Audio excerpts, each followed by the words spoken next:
Welcome to today's Explainer. So today we are diving deep into the story of Genesis, specifically chapters 39 and 40. We're going to peel back the layers of a story you might actually think you already know pretty well, and we're going to reveal God's hidden sovereignty, especially in our darkest moments. We're going to see how what looks like a terrible, just awful series of unfortunate events is actually a profound period of divine preparation. Seriously, think about that question for a second. It's a deeply relatable, very modern human experience, isn't it?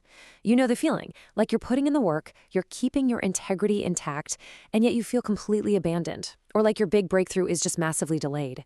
Well, today, we're connecting that exact feeling directly to Joseph's ancient reality. Here was a young guy who did the right thing, yet found himself trapped in literally the lowest, darkest pit of Egyptian society. But as you'll see today, being out of sight from the world absolutely does not mean being out of mind from God. All right, let's jump right into section 1, Greece in the Descent. This part of Joseph's life highlights this incredible paradox. As his physical and social situations drastically worsened, his actual influence paradoxically grew. Walk through these steps with me, because they really show how a descent doesn't always equal a defeat.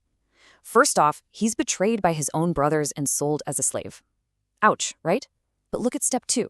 He becomes the manager of Potiphar's house. He's actually learning the inner workings of an elite Egyptian household. Then, tragedy strikes again in step 3. He gets unjustly accused and thrown straight into prison. But wait, what happens in step 4? He becomes the manager of that very prison. God was actively expanding Joseph's administrative responsibilities even while he was falling lower in society. He wasn't just, doing time. He was learning statecraft, management, leadership. He was being prepared for a role he couldn't even fathom yet. Moving on to section 2, 2 officials in prison. Okay, so now let's move down into the royal dungeon itself and meet 2 incredibly significant figures who suddenly fall from Pharaoh's side and land right into Joseph's domain.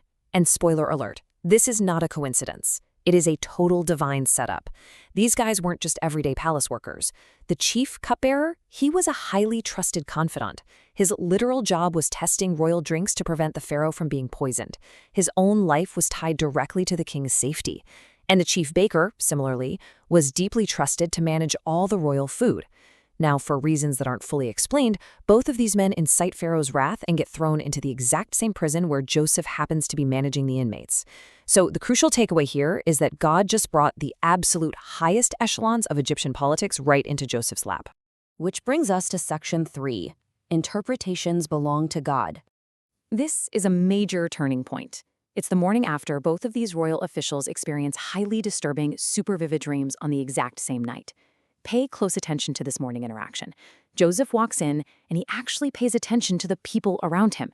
He notices their troubled faces.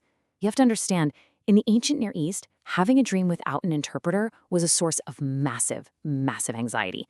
And obviously, there were no palace fortune tellers hanging out down in the dungeon.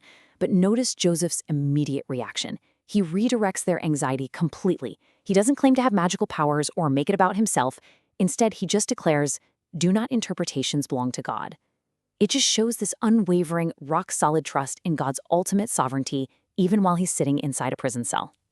And that brings us to the interpretations themselves, which present a really stark and dramatic contrast. So the cupbearer dreams of a vine with 3 branches, and he's squeezing grapes directly into Pharaoh's cup. Joseph interprets this as restoration. In 3 days, boom, he will be back in his trusted position. The baker, obviously hoping for a similar outcome, shares his dream next. 3 baskets of bread on his head, but birds are eating the bread, and Joseph has to deliver the hard truth. In 3 days, he will be executed. It creates this incredible, heavy tension. Life and death are literally hanging in the balance, and God's prophetic word through Joseph is absolute. Now, before the cupbearer actually leaves, Joseph makes a heartfelt plea. Let's do a really quick deep dive into the original language here, because 2 crucial words pop up, zakar and hesed. Joseph pleads with the cupbearer to zakar, which means to remember him, and to show him hesed, which means grace, or this covenantal loyal love. He's essentially saying, hey, when things go well for you, remember the sheer injustice done to me, and please get me out of this pit. It's just a very raw, very human moment of a guy desperately reaching out for a lifeline. Let's see how that plays out in section 4. Cross destinies and forgetfulness.